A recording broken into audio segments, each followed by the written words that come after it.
Hello students, आज अपना topic है selecting and advertising media essential of a good advertising product. यहाँ पर हम क्या देखेंगे कि हम एक अच्छा एडवर्टाइजिंग क्या होता है, उसके लिए आवश्यक तत्व या फैक्टर्स।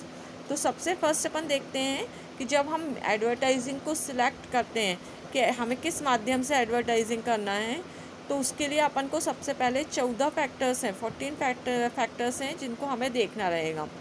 फर्स्ट फैक्टर होता है अपना ऑब्जेक्टिव्स ऑफ फर्म। अपने ऑब्जेक्ट क्या है फर्म के, कंपनी किस उद्देश्य को लेके एडवर्टाइजिंग कर रही है, ये सबसे इम्पॉर्टेंट होता है। जब आप माध्यम चुनते हो, सिलेक्शन करते हो एडवर्टाइजिंग का, तो सबसे पहले अपन क्या देखते हैं, ऑब्जेक्ट ऑफ फर्म, मतलब फर्म का उद्देश्य क्या है, वो किस उद्देश्य के लिए अपना एडवर्टाइजिंग मतलब विज्ञापन कर रही है। सेकंड होता है cost media and companies financial position. देखिए, फाइनेंशियल पोजीशन मतलब क्या है कि उसके पास इस एडवर्टाइजिंग के लिए कितना पैसा है, मतलब उसके पास फाइनेंशियली कितना पैसा वो इस चीज़ के लिए, अपने एडवर्टाइजिंग के लिए रिफ़र कर सकती है। क्योंकि कई एडवर्टाइजिंग बहुत महंगे होते हैं और कई सस्ते होते हैं।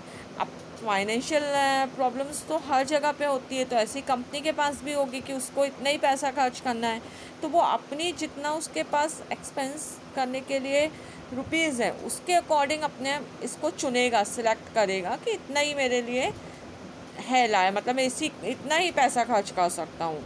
फिर थर्ड होता है reach of number of peoples, मतलब वो अपना जो एडवर्टाइजिंग या जो अपना मैसेज है वो कितने लोगों तक पहुँचाना चाहता है। तो यहाँ पर वो नंबर ऑफ़ पीपल्स की संख्या के अकॉर्डिंग अपने माध्यम को चुनता है एडवर्टाइजिंग के। अगर वो बहुत ज़्यादा लोगों के पास पहुँचाना चाहता है तो फिर वो माध्यम दूसरा चुनेगा, और अगर वो कम लोगों तक अपनी इन्फॉर्मेशन या अपनी चीज़ों के प्रोडक्ट को पहुँचाना चाहता है तो वो दूसरा माध्यम चुनता है। ठीक है। फिर फोर्थ है कंपनीज एडवर्टाइजिंग पॉलिसीज़, मतलब कंपनी की एडवर्टाइजिंग की पॉलिसीज़ क्या है। फॉर एग्ज़ाम्पल के लिए यहाँ पे लिया है, if companies policy is not to be expend more money advertising and to offer, मतलब अगर वो ज़्यादा पैसा नहीं खर्च कर पा रही है तो फिर वो अपनी उसकी पॉलिसी इस टाइप की है कि भैया हम सस्ता चाहिए, तो वो चीप एडवर्टाइजिंग का जरिया चुनती है ना, सस्ता चुनेगी।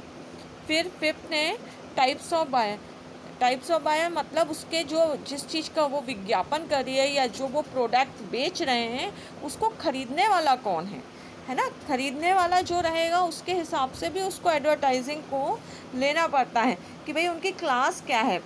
बहुत सारे क्लास के अपने कस्टमर होते हैं, तो अगर हमारे हाई क्लास के कस्टमर होंगे तो हमें हाई क्लास का एडवर्टाइजिंग चूज़ करना पड़ेगा। अगर हमारा लो क्लास कस्टमर है तो फिर हम लो क्लास लें, क्योंकि अगर हमारा प्रोडक्ट लो क्लास का है और हम हाई क्लास में उसकी एडवर्टाइजिंग करेंगे तो उसको बेचना संभव ही नहीं होगा। ठीक है ना। तो इस तरीके से टाइप्स भी देखना पड़ता है। फिर 6 होता है कंडीशन अंडर विच कस्टमर्स, हम कौन सा मतलब कस्टमर है हमारा, किस कंडीशन में हमारा कस्टमर, उसको भी देखते हुए हमको अपना लेना पड़ता है कि हमारा कस्टमर किस टाइप का है।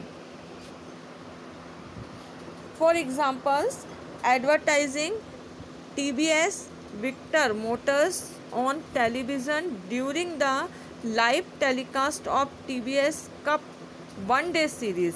अब देखिए, TVS Victor जो है वो मोटर बाइक है, वो अपना जो टेलीविज़न है वो किस पे कर रही है, जो TVS का वन डे सीरीज़ दिखाई जा रही है उस पर टेलीकास्ट करवा रही है ना।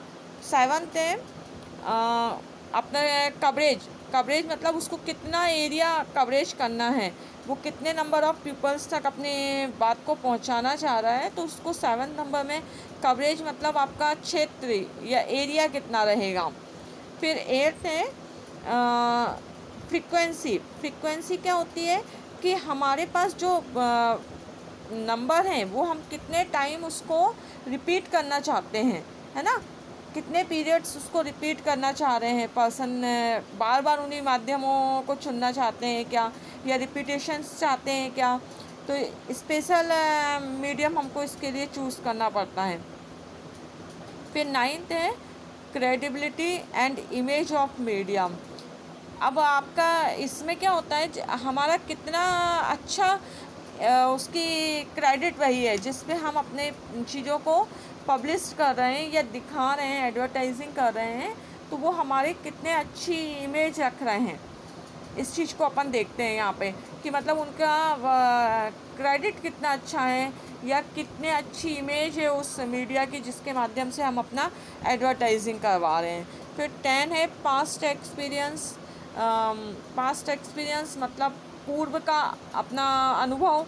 पूर्व अनुभव, हमने कभी ना कभी कंपनी का एडवर्टाइजिंग किया होगा, तो उस एडवर्टाइजिंग का हमको क्या मिला, कंपनी को क्या मिला है, इसमें भी आपको एग्जांपल दिया हुआ है।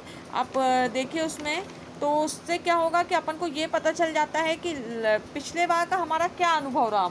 उस अनुभव के अकॉर्डिंग हम अपनी चीज़ों को एडवर्टाइजिंग के लिए चूज़ करते समय एक ले सकते हैं। फिर 11 एक्सपीरियंस ऑफ अदर एक्सपीरियंस भी होते हैं। हमने कुछ पिछले बार जब एडवर्टाइजिंग की होगी तो हमारे को कितने कस्टमर मिले इसके माध्यम से, तो ये भी देखा जाता है कि भाई लास्ट टाइम पे हमारा क्या रहा है इसमें विज्ञापन करने से, है ना। फिर है 12 एक्सपर्ट ओपिनियन।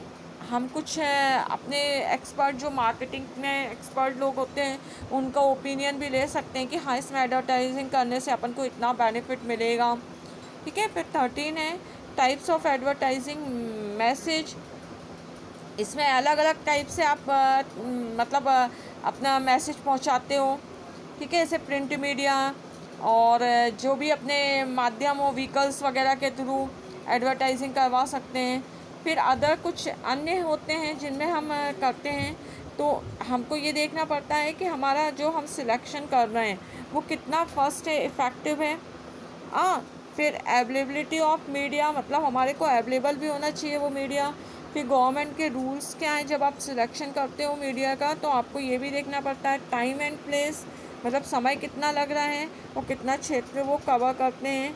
और टाइप्स ऑफ प्रोडक्ट अन्य, ठीक है। तो ये सब क्या था अपना सिलेक्शन, जब हम एडवर्टाइजिंग के माध्यम का सिलेक्शन करते हैं तो ये 14 टाइप्स जो होते हैं उनको हमको देख के चलना पड़ता है कि ये 14 फैक्टर्स जो हैं, ये 14 फैक्टर्स हमारे इफेक्टिव होते हैं चूज़ करते समय।